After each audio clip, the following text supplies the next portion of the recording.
Arrivés sur Bardo, Clark, Neyla, Raven et Monty avaient découvert que la planète n'était plus qu'un tas de cendres.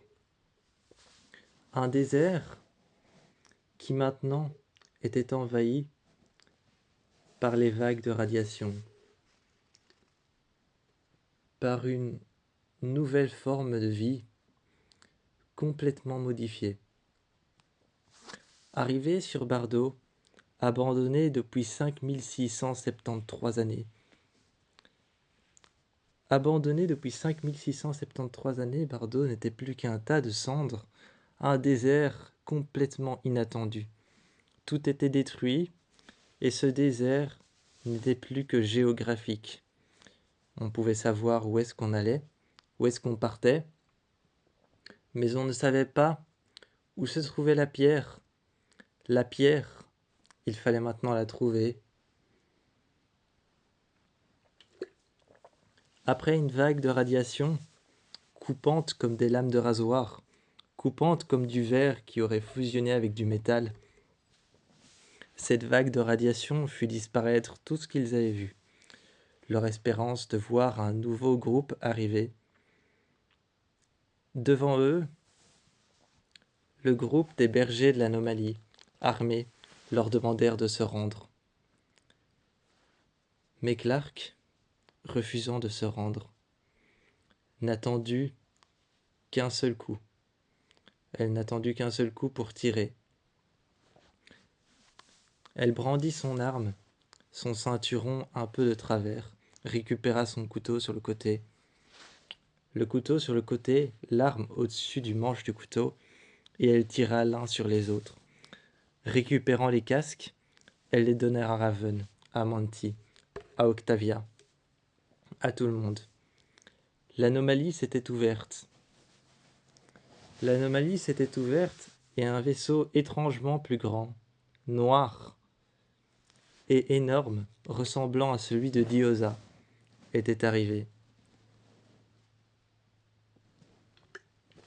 Il s'était posé sur la planète. Sortant de l'anomalie, il y a peut-être des millions d'années de cela, ce vaisseau est arrivé sur Bardo. Il s'est posé sur le sol et des bergers de l'anomalie, par centaines et par milliers, sont venus les chercher.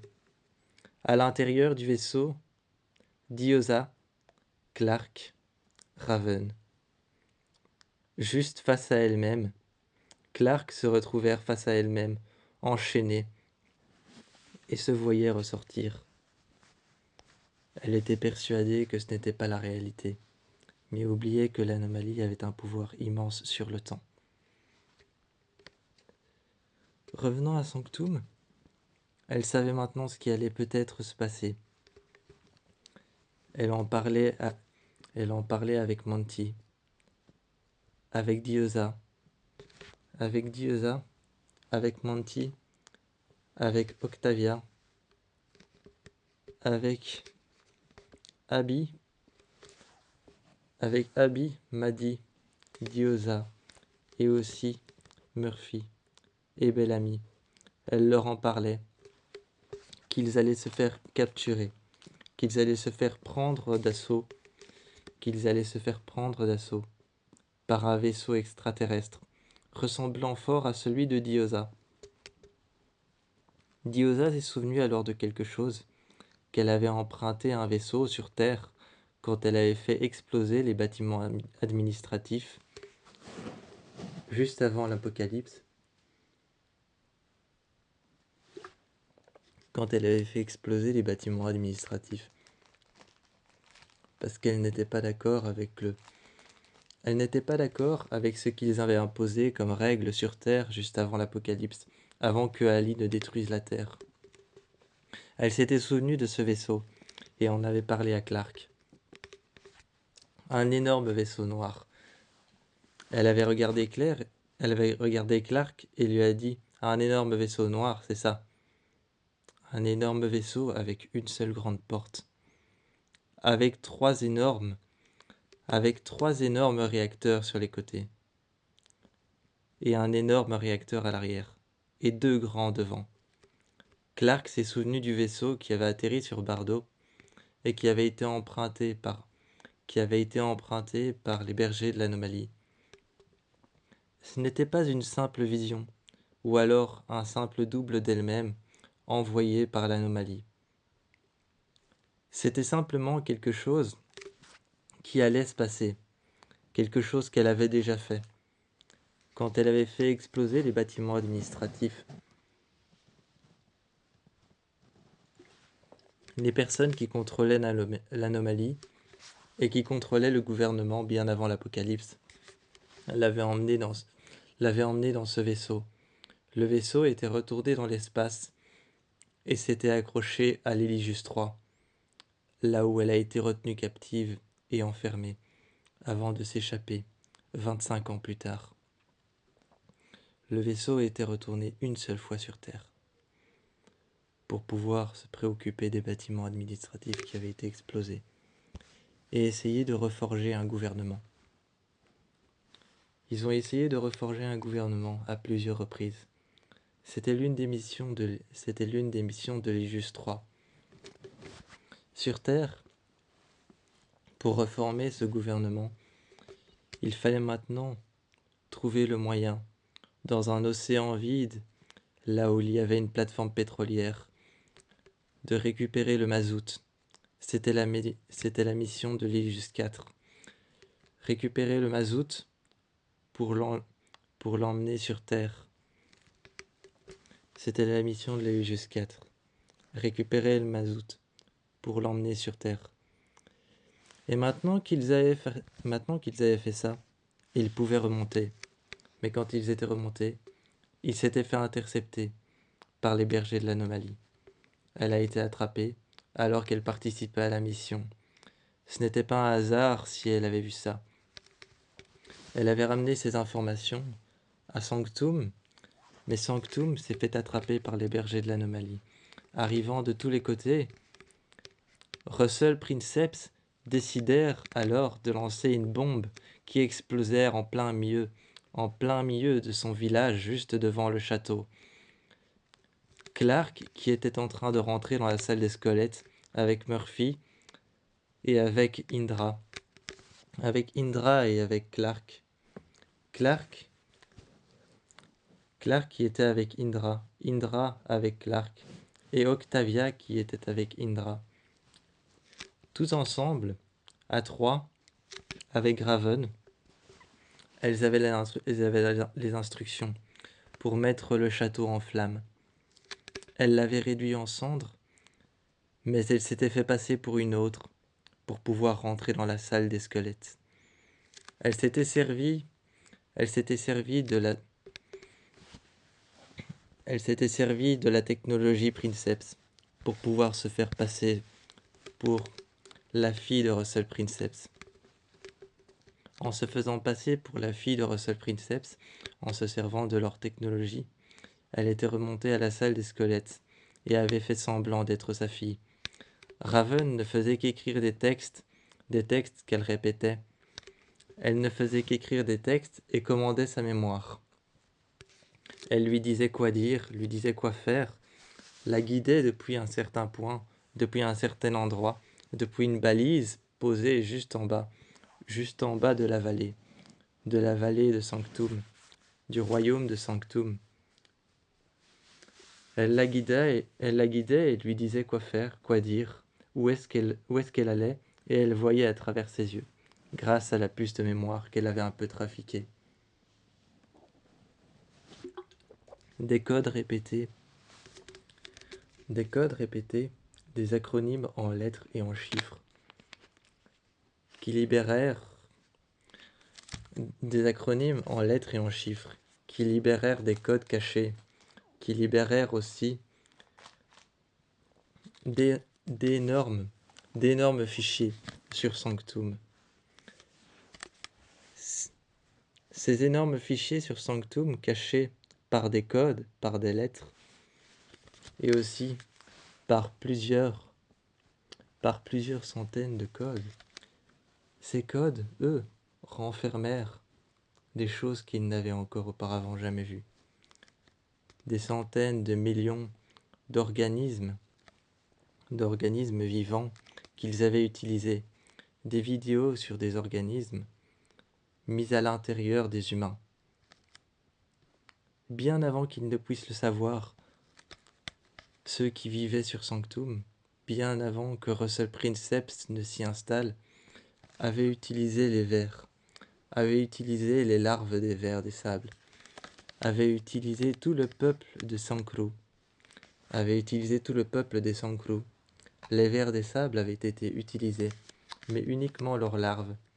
Ils avaient fait se reproduire leurs larves beaucoup plus dangereuses que les vers. Une fois cette information appropriée à Octavia, Octavia s'était servie des larves, et non plus des vers. Elle avait fait se féconder des vers et des larves à l'intérieur d'humains, qu'elle avait mises dans des capsules qui étaient réchauffées à une température parfaite pour les vers. Mais cette température devait être réduite pour les larves. Les larves grimpèrent et pondaient à l'intérieur des humains. Elles se reproduisaient. Maintenant qu'elle en avait toute une colonie sur des hôtes qui avaient été pris pendant la guerre. Pendant la guerre, une guerre qui avait été faite le soir pour passer inaperçue. Ils avaient récupéré les hôtes, avaient récupéré les cadavres et y avaient fait pondre à l'intérieur des larves. Les vers avaient été relâchés. Les vers avaient été relâchés dans la vallée. La vallée était détruite, les cadavres étaient récupérés. Les seuls survivants de la guerre, les survivants dans lesquels il ne restait plus qu'un ver dans le bras, avaient tenté de survivre. Ils avaient tenté de survivre. Abby tentait de les garder en vie. Elle tentait encore de les garder en vie, mais ils mourraient les uns après les autres. Les narcotiques qu'elle prenait, les pilules qu'elle prenait, lui brouillaient un peu le cerveau, brouillaient un peu son travail, et cabossaient un peu son travail. Avec un cadavre recouvert de sang, le dos ouvert en deux, et des aiguilles avec des pics, des petites cornes pointues qu'il y avait sur la larve blanche, une larve qui se tortillait dans tous les sens, qui était un peu gluante et couverte d'un liquide blanc. Et dessus, il y avait des petites piques, un petit peu comme des griffes, qui étaient tout autour de la larve. Et la larve se fissurait en deux. Elle se fissurait en deux et les vers sortaient. Les vers, on les prenait avec des gants qu'on avait fabriqués. Et on les envoyait dans une capsule à l'intérieur desquelles ils étaient réchauffés. Et la capsule libérait les vers. Tout le monde était attiré sous le sable ou tiré par le sable par les vers qui s'enroulèrent autour de leurs jambes et serraient de plus en plus fort. Les vers qui s'enroulèrent autour de leurs jambes ou de leurs bras, ou alors autour de leur buste, avec la petite croc qu'ils avaient juste au bord de leur corps, ils avaient une petite croc, une petite dent qui était très tranchante, autant qu'un rasoir ou autant que du verre. Ils faisaient une petite entaille et rentraient à l'intérieur de la jambe. Une fois les personnes atteintes d'un ver, ces personnes pouvaient être tuées par un élite caché dans la vallée. Mais il fallait retourner sur Bardo, retrouver la pierre et savoir pourquoi ce vaisseau allait bientôt arriver. Maintenant que la vallée était détruite, il pouvait maintenant reproduire une autre vallée fertile. Tout le monde était mort et il brûlait les cadavres. Octavia avait pris sa décision. Mais la décision de Diyoza, était de tous les irradier. Mais avant même qu'elle ne tire le premier coup, avant même qu'elle n'arrive avec son vaisseau pour tous les tuer, Octavia lui avait proposé le bunker. Octavia lui avait proposé de vivre sous terre. C'était le marché pour récupérer la vallée. Et ils avaient récupéré la vallée. Le peuple du ciel avait récupéré la vallée. Ils avaient récupéré ce qu'ils voulaient avoir. Mais pour ça, il avait fallu des tonnes et des tonnes de cadavres empilés, brûlés, et essayer d'être sauvés par Abby. Clark prit une décision pour se sauver et pour retrouver la pierre. Mais elle avait besoin de l'aide de sa mère pour savoir si c'était la bonne décision à prendre. Créer une armée, créer un élite. Elle avait déjà son élite en terre. Echo, Raven, Murphy, Manti et aussi Bellamy. Elle avait déjà son élite préparée en tête et elle était déjà prête à partir avec, à leur mettre une arme dans la main et à partir avec eux pour retrouver la pierre et retourner sur Bardo. Avoir des réponses pour ce vaisseau qui était sur le point d'arriver. Voir s'il allait arriver une deuxième fois et s'il allait se passer autre chose. Une exécution ou pas. Lorsqu'elle est retournée sur Bardo, elle n'a rien vu, mais elle a trouvé une balise qui avait été déposée par les membres du Bunker et l'avait récupérée.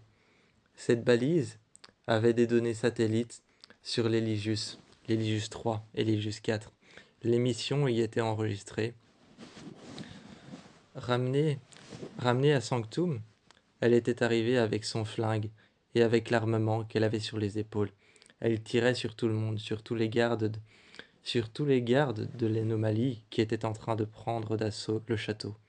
Tous les gardes d'anomalie qui avaient emprisonné tout le monde à l'intérieur de chez eux et de prendre d'assaut le château de Sanctum. Elle était en train de récupérer les corps après leur avoir tiré une balle dans la tête sans sommation. Elle tirait les corps et les brûlait sur le bûcher, comme le faisait Russell Princeps. Maintenant, à la table avec Russell Princeps et sa femme, elle devait trouver un marché avec Russell pour partager le château, parce que sa seconde option était d'y mettre le feu et de récupérer les cendres pour reconstruire autre chose. À moins qu'elle ne fasse ça, elles le provoquèrent plusieurs fois. En duel, et un conclave se fit juste devant le château pour pouvoir récupérer le dû, ce qu'elle voulait. Récupérer ce qui pour elle lui était dû, la salle des squelettes, toute la technologie des princeps et le château. Un conclave avait été mis en place. Octavia brandit son arme face à Bellamy. Frère contre sœur. Murphy contre Echo. Et puis ensuite